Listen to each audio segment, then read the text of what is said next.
ಚಿಕ್ಕಬಳ್ಳಾಪುರ ಸರ್ಕಾರಿ ಪ್ರಥಮ ದರ್ಜೆ ಕಾಲೇಜಿನ ವಿದ್ಯಾರ್ಥಿಗಳಿಂದ ಇಂದು ನಗರದ ಶಿಡ್ಲಘಟ್ಟ ಸರ್ಕಲ್ನಲ್ಲಿ ಬೃಹತ್ ಪ್ರತಿಭಟನೆ ನಡೆಸಲಾಯಿತು. ಕಾಲೇಜಿನಲ್ಲಿ ಪಾಠ ಪ್ರವಚನಗಳನ್ನು ಮಾಡಲು ನಮಗೆ ಶಿಕ್ಷಕರ ಕೊರತೆ ಇದೆ. ನಮಗೆ ಕೂಡಲೇ ಅತಿಥಿ ಶಿಕ್ಷಕರನ್ನು ನೇಮಿಸಿ ನಮ್ಮ ವಿದ್ಯಾಭ್ಯಾಸಕ್ಕೆ ಅನುವು ಮಾಡಿಕೊಡಬೇಕು ಎಂದು ಒತ್ತಾಯಿಸಿ ಪ್ರತಿಭಟನೆಯನ್ನು ನಡೆಸಲಾಯಿತು.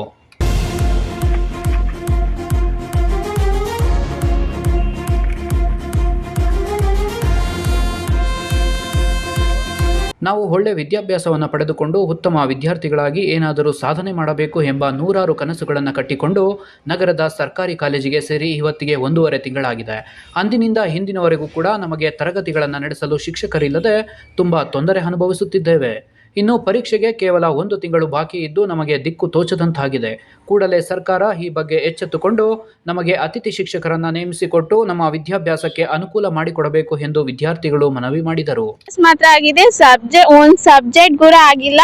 ಕನ್ನಡ ಲೆಸನ್ ನಾವು ಮಾಡಲೇಬೇಕು. ನೆಕ್ಸ್ಟ್ ಮಂತ್ ಎಕ್ಸಾಮ್ ಇದೆ, ನಾವು ಏನ್ ಮಾಡ್ಬೇಕು ಅಂತ ಅರ್ಥನೇ ಆಗ್ತಿಲ್ಲ. ಬೇರೆ ಕಾಲೇಜಲ್ಲೆಲ್ಲ ನಮ್ಗೆ ಈವ್ನಿಂಗ್ 3-4 ತನಕ ಕ್ಲಾಸಸ್ ಎಲ್ಲ ಇಟ್ಕೊಂತಿದ್ದಾರೆ. ನಮ್ಗಂತೂ 11:30ಗೆ 12:30ಗೆ 1ಗೆ ಎಲ್ಲ ಕಾಲೇಜ್ ಬಿಡ್ಬಿಟ್ಟಿದ್ದಾರೆ ಸರ್. ನೆಕ್ಸ್ಟ್ ಮಂತ್ ಇಂದ ಇಂಟರ್ನಲ್ಸ್ ಎಲ್ಲ ಕಲೆಕ್ಟ್ ಮಾಡ್ಬೇಕು ಸರ್. ಹಾಗಾಗಿ ಸ್ವಲ್ಪ ಬೇಗ ಲೆಕ್ಚರ್ಸ್ ನ ಸೆಟ್ ಮಾಡಿದ್ದಾರೆ. ಅಂದ್ರೆ ನಮಗೆ BA ಅವ್ರಿಗೆ ಅಷ್ಟಿಲ್ಲ ಸರ್. 3 ಕ್ಲಾಸ್ ಮಾತ್ರ, ದಿನಕ್ಕೆ 3 ಕ್ಲಾಸ್ ಅಷ್ಟೇ ಮಾಡ್ತಾ ಇರೋದು. ನಾವು ಮಾಡ್ಲೇಬೇಕು. ನೆಕ್ಸ್ಟ್ ಮಂತ್ ಎಕ್ಸಾಮ್ ಇದೆ, ನಾವ್ ಏನ್ ಬರೀಬೇಕು ಅರ್ಥನೇ ಆಗ್ತಿಲ್ಲ. ಜಸ್ಟ್ PU ಇಂದ ಇವಾಗ ಬಂದಿದ್ವಿ. ಲೆಸನ್ಸ್ ಅಂತೂ ನಿಜ ಅರ್ಥನೇ ಆಗ್ತಿಲ್ಲ. ಹೇಳ್ತಾರೆ ಅಷ್ಟೇ. ತಿರ್ಗಾ ನೋಟ್ಸ್ ಅಂದ್ರೆ ನೀವ ಮಾಡ್ರಿ, ಇಲ್ಲಾಂದ್ರೆ ನೀವು ಓದ್ಕೊಳ್ರಿ, ಲೈಬ್ರರಿಗೆ ಹೋಗ್ರಿ ಅಂತ ಹೇಳ್ತಾರೆ. ಅರ್ಥನೇ ಆಗಲ್ಲ. ನೀವೇ ಸರ್ಕಾರನೇ ಏನೋ ಮಾಡ್ಲೇಬೇಕು, ಇಲ್ಲಾಂದ್ರೆ ನಮ್ ಕೈಯಾಗ ಆಗಲ್ಲ. ಡಿಗ್ರಿ ಸರ್, ನಮ್ ಡಿಗ್ರಿ ಬಗ್ಗೆ ಏನ್ ಗೊತ್ತು ಸರ್? ನಾವು ಮೊನ್ನೆ ಬಂದಿದ್ದು ಡಿಗ್ರಿ ಬಗ್ಗೆ ನಮ್ಗೆ ಏನ್ ಗೊತ್ತು ಸರ್? PUC ಅಂತಂದ್ರೆ ಏನೋ ಬುಕ್ಸ್ ನೋಟ್ಸ್ ಎಲ್ಲ ಕಾಲೇಜಲ್ಲಿ ಕೊಡ್ತಾ ಇದ್ರು, ಓದ್ಕೊಂತಾ ಇದ್ವಿ ಸರ್. ಡಿಗ್ರಿಯಲ್ಲಿ ನೋಟ್ಸ್ ಯಾರು ಕೊಡಲ್ಲ ಸರ್, ನಾವೇ ಓದ್ಕೊಬೇಕು. ಹೆಂಗಾಗುತ್ತೆ ಸರ್ ನಮ್ ಕೈಯಲ್ಲಿ? ಲೆಸನ್ಸ್ ಮಾಡ್ದೇನೆ ಅಲ್ಲ ನಾವು ನೋಟ್ಸ್ ಪ್ರಿಪೇರ್ ಮಾಡಿ. ಲೆಸನ್ಸೇ ಮಾಡ್ಲಿಲ್ಲ ಅಂದ್ರೆ ನಾವ್ ಹೆಂಗ್ ನೋಟ್ಸ್ ಮಾಡಿಸ್ಕೊಂಡು ಹೋಗುತ್ತೆ ಸರ್? ಗೆಸ್ಟ್ ಟೀಚರ್ಸ್ ಅಂದ್ರೆ 10 ಮೆಂಬರ್ಸ್ ಇದಾರೆ ಸರ್. ಇಲ್ಲಿ ಜಾಸ್ತಿ ಕೋರ್ಸಸ್ ಇದಾವೆ ಗೌರ್ಮೆಂಟ್ ಕಾಲೇಜಲ್ಲಿ. ನಮ್ಗೆ ಬರೋದು ಪರ್ ಡೇಗೆ 3 ಲೆಕ್ಚರ್ಸ್ ಬರ್ತಾರೆ ಅಷ್ಟೇ ಸರ್.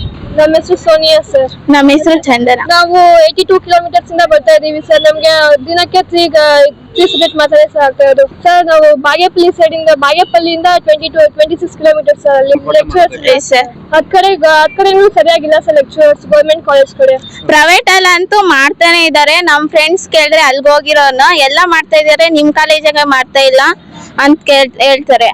ಇವಾಗ ನೋಡ್ದೆ ನಾವು ಬೆಸ್ಟ್ ಆಗಿರುತ್ತೆ ಅಂತ ನಾವ್ ಬಂದ್ರೆ ಇಲ್ಲಿ ಹಿಂಗ್ ನೋಡ್ತಾ ಇದೀವಿ, ಮಾಡ್ತಾ ಇದಾರೆ. ಅದೇಗೋ ಆ ಸರ್ಕಾರನೇ ಹೇಳ್ಬೇಕು.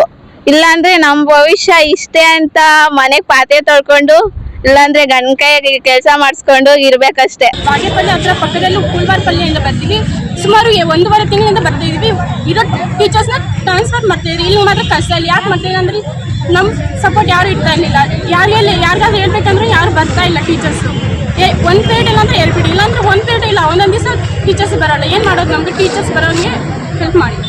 ಡಿಸ್ಟೆನ್ಸ್ ಆಗ್ತಾ ಇಲ್ಲ ಅಂಕಲ್. ನಮ್ಮ ಪಕ್ಕದಲ್ಲೇ ಬೆಸ್ಟ್ ಡಿಗ್ರಿ ಕಾಲೇಜ್, ಅದ್ರಾಗೆ ಇಂಟರ್ನಲ್ಸ್ ಆಗ್ತಾವೆ. ಇದಾಗಾದ್ರೆ ಏನೂ ಇಲ್ಲ. ನಮ್ಗೆ ಸಿಲೆಬಸ್ ಆಗಿಲ್ಲ. MC ಆಗ್ತಾ ಇನ್ನೂ ಆಗಿಲ್ಲ.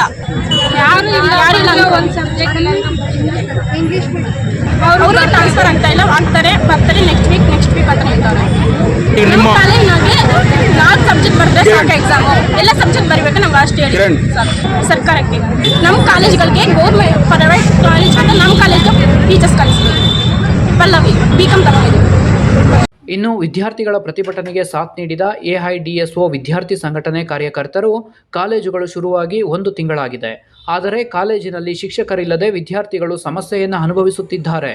ಕೂಡಲೇ ಸರ್ಕಾರ ಅತಿಥಿ ಶಿಕ್ಷಕರ ಸಮಸ್ಯೆಯನ್ನು ಬಗೆಹರಿಸಿ ಎಲ್ಲ ಸರ್ಕಾರಿ ಕಾಲೇಜುಗಳಿಗೆ ಶಿಕ್ಷಕರನ್ನು ನೇಮಿಸಿ ವಿದ್ಯಾರ್ಥಿಗಳ ಭವಿಷ್ಯಕ್ಕೆ ಸಹಕಾರ ನೀಡಬೇಕು ಎಂದು ಮನವಿ ಮಾಡಿದರು. ಲಕ್ಕಪ್ಪ ಅಂತೇಳಿ AIDSO state secretariat member sir. ಕರ್ನಾಟಕದಾದ್ಯಂತ ಕಳೆದ 1 ತಿಂಗಳಿಂದ ಕಾಲೇಜ್ಗಳು ಶುರುವಾಗಿದೆ, ಡಿಗ್ರಿ ಕಾಲೇಜ್ಗಳು. ಇಲ್ಲಿ ಗೌರ್ಮೆಂಟ್ ಡಿಗ್ರಿ ಕಾಲೇಜಲ್ಲಿ ಮಾತ್ರ ಸ್ಟೂಡೆಂಟ್ಸ್ಗಳು ಬರ್ತಾ ಇದ್ದಾರೆ. ಡೈಲಿ ಕ್ಲಾಸಿಗೆ ಬರ್ತಾರೆ, 1 ಪೀರಿಯಡ್ ಅಟೆಂಡ್ ಆಗ್ತಾರೆ, 2 ಪೀರಿಯಡ್ ಅಟೆಂಡ್ ಆಗ್ತಾರೆ, ಮನೆಗೆ ಹೋಗ್ತಾರೆ. ಇಲ್ಲ ಅಂದರೆ ಬಂದು ಕ್ಲಾಸ್ ರೂಮಲ್ಲಿ ಕ್ಲಾಸ್ ಗೋಡೆಗಳನ್ನ ನೋಡ್ಕೊಂಡು ವಾಪಸ್ ಹೋಗುವಂಥದ್ದಿದ್ದಾರೆ. ಯಾಕೆ ಅಂದರೆ ಕಾಲೇಜಿಗೆ ಬಂದಮೇಲೆ ಯಾರು ಪಾಠ ಮಾಡೋಕ್ಕೆ ಟೀಚರ್ಸ್ಗಳು ಬೇಕಿತ್ತು, ಅವ್ರುಗಳು ತೊಗೊಂಡಿಲ್ಲ ಇವತ್ತು. ಫ್ರೆಂಡ್ಸ್, ಇಲ್ಲಿ 25,000 ಇಡೀ ರಾಜ್ಯಾದ್ಯಂತ ಗೆಸ್ಟ್ ಲೆಕ್ಚರರ್ಸ್ ವರ್ಕ್ ಮಾಡ್ತಾರೆ. ಇಡೀ ರಾಜ್ಯದ ಎಲ್ಲ ಕಾಲೇಜ್ಗಳು, ಗೌರ್ಮೆಂಟ್ ಡಿಗ್ರಿ ಕಾಲೇಜ್ಗಳು ನಿಂತಿರೋದೇ ಅವ್ರ ಮೇಲೆ. ಆದರೆ ಇವತ್ತು 1 ತಿಂಗಳಾದರೂ ಕೂಡ ಪಾಠ ಮಾಡೋಕ್ಕೆ ಆ ಟೀಚರ್ಸ್ಗಳನ್ನ ನೇಮಕಾತಿ ಮಾಡಿಲ್ಲ. ಇಲ್ಲಿ ಒಂದು UGC ಗೈಡ್ಲೈನು ಬಂದಿದೆ. ಹೊಸ ಶುರು ಮಾಡಿದ್ದಾರೆ. ಇನ್ನೊಂದ್ ಕಡೆ ಸುಪ್ರೀಂ ಕೋರ್ಟ್ ಇದೆ. ಇವೆರಡೂರ ನಡುವೆ ವಿದ್ಯಾರ್ಥಿಗಳಲ್ಲಿ ಬಲಿಪಶು ಆಗ್ತಿದ್ದಾರೆ. ಈ ಸರ್ಕಾರಕ್ಕೆ ಒಂದು ಅಧಿಕಾರ ಇದೆ, ಎಜುಕೇಶನ್ ವಿಷಯಕ್ಕೆ ಸಂಬಂಧಪಟ್ಟಂಗೆ ಅದೇ ಒಂದು ಸ್ವಂತ ನಿರ್ಧಾರ ತಗೊಳ್ಳುವಂತ ಅಧಿಕಾರ ಇದೆ. ಆದ್ರೆ ಅದನ್ನ ಇವತ್ತು ಸರ್ಕಾರ ಯೋಚನೆ ಮಾಡ್ತಿಲ್ಲ. ಈ NEP ಟೈಮಲ್ಲಿ ಸುಪ್ರೀಂ ಕೋರ್ಟ್ ಅದನ್ನ ಹೇಳ್ತು, ಸರ್ಕಾರ ಒಂದು ನಿಲುವನ್ನ ತಗೋಬಹುದು ವಿದ್ಯಾರ್ಥಿಗಳಿಗೆ ಅನುಕೂಲ ಆಗೋ ತರ ಅಂತೇಳಿ. ಆದ್ರೆ ಆ ನಿಲುವನ್ನ ತಗೊಂಡು ಸಮಸ್ಯೆನ ಬಗೆಹರಿಸಿ ಒಳ್ಳೆ ಕ್ಲಾಸಸ್ಗಳು ನಡೆಯೋದಕ್ಕೆ ಅವಕಾಶ ಮಾಡ್ತಾ ಇಲ್ಲ ಸರ್ಕಾರ. ಇದನ್ನ ಮಾಡ್ತಾ ಇಲ್ಲ. ಒಂದ್ ತಿಂಗಳು ಮುಂಚೆ ಏನ್ ಕಾಲೇಜ್ಗಳು ಶುರು ಆಗ್ತಾ ಇತ್ತು, ಆ ಸಂದರ್ಭದಲ್ಲೇ ಇವ್ರು ಜನಗಳ ಪರವಾಗಿ ವಿದ್ಯಾರ್ಥಿಗಳ ಪರವಾಗಿ ಏನಾದ್ರು ಇದ್ದಿದ್ರೆ ನಮ್ಮ ಮಕ್ಕಳಿಗೆ ಕಾಲೇಜ್ಗೆ ಹೋಗ್ತಾರೆ, ಪಾಠ ಮಾಡೋ ಟೀಚರ್ಸ್ ಇದಾರ, ಏನ್ ಸಮಸ್ಯೆ ಇದೆ ಇದನ್ನ ಏನೋ ಯೋಚನೆ ಮಾಡಿದೆ. ಶುರುವಾದಾಗ್ಲೂ ಕೂಡ ಅದನ್ನ ಒಬ್ಬ MLA ಕೂಡ ಮಾತಾಡಿದ್ರೆ ಕ್ಲಾಸಸ್ಗಳು ಹಂಗೆ ನಡ್ಕೊಂಡು ಹೋಗ್ತಿದೆ, ಟೀಚರ್ಸ್ಗಳು ಬರ್ತಿಲ್ಲ. ಈ ಸಮಸ್ಯೆನ ಆದಷ್ಟು ಬೇಗ ಬಗೆಹರಿಸಬೇಕು.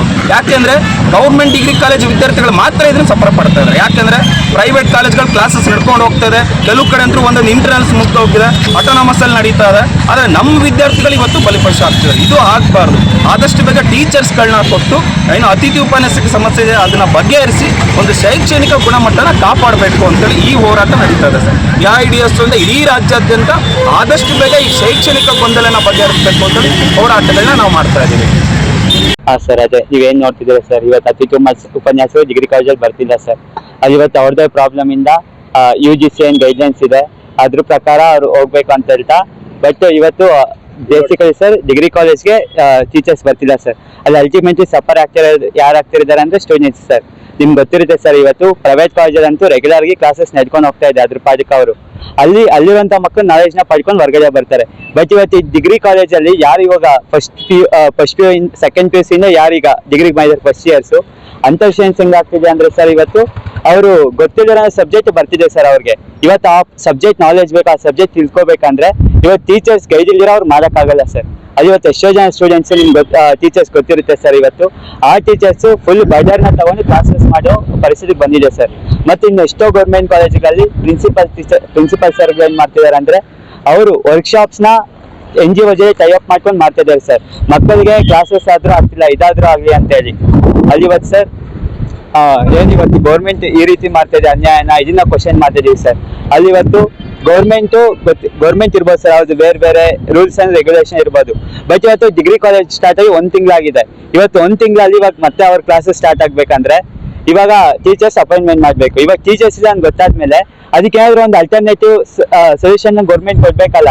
ಇವತ್ತೇನು ಕೊಡ್ತೀರಾ, ಸ್ಟೂಡೆಂಟ್ಸ್ ನ ಕ್ಲಾಸಸ್ಗೆ ತರ ಮಾಡ್ಬಿಟ್ಟು ಇವಾಗ ಕ್ಲಾಸಸ್ ನಡೆದಿರೋ ಮಕ್ಕಳು 20 ಕಿಲೋಮೀಟರ್ 15 ಕಿಲೋಮೀಟರ್ ಬರ್ತಾರೆ ಒಂದ್ ಕ್ಲಾಸ್ 2 ಕ್ಲಾಸ್ಗೆ. ಕೆಲವೊಂದ್ ದಿನಗಳಲ್ಲಿ ಅದು ನಡೆಯಲ್ಲ. ಅದು ಆಗಿಲ್ಲ ಅಂದ್ರೆ ಆ ಮಕ್ಕಳು ಸುಮ್ಮನೆ ಬಂದೋಗ್ಬೇಕು. ಇವತ್ತು ಈ ತರ ಪರಿಸ್ಥಿತಿ ನಾವು ನೋಡ್ತಾ ಇದೀವಿ ಸರ್. ಅದು ಇವತ್ತು ಗೌರ್ಮೆಂಟ್ ಇಮಿಡಿಯೇಟ್ ಆಗಿ ಇದಕ್ಕೆ ಸೊಲ್ಯೂಷನ್ ಕೊಟ್ಟಿಲ್ಲ ಅಂದ್ರೆ ಇದು ಜಸ್ಟ್ ಡೆಮಾನ್ಸ್ಟ್ರೇಷನ್ ಅಷ್ಟೇ. ಮುಂದೆ ಇನ್ನೂ ಒಗ್ಗಟ್ಟು ಪ್ರದರ್ಶನ ಮಾಡ್ಬೇಕಾಗುತ್ತೆ ಸರ್. ಇನ್ನೂ ಹೋರಾಟ ಬೇರೆ ತರ ಹೋಗುತ್ತೆ ಸರ್. ನಮ್ಮ ವಿದ್ಯಾರ್ಥಿ ಸಂಘಟನೆಯಿಂದ AIDS ವಿದ್ಯಾರ್ಥಿ ಸಂಘಟನೆಯಿಂದ ಕಿರಣ್ ಕುಮಾರ್, ಜಿಲ್ಲಾ ಸಂಚಾಲಕ, ಚಿಕ್ಕಬಳ್ಳಾಪುರ. ಒಟ್ಟಾರೆ ಇನ್ನು ಮುಂದಾದರೂ ಸರ್ಕಾರ ಎಚ್ಚೆತ್ತುಕೊಂಡು ಆದಷ್ಟು ಬೇಗ ಅತಿಥಿ ಶಿಕ್ಷಕರ ಸಮಸ್ಯೆಯನ್ನು ಬಗೆಹರಿಸಿ ವಿದ್ಯಾರ್ಥಿಗಳ ಭವಿಷ್ಯಕ್ಕೆ ಸಹಕಾರ ನೀಡುತ್ತಾರಾ ಎಂಬುದನ್ನು ಕಾದು ನೋಡಬೇಕಿದೆ.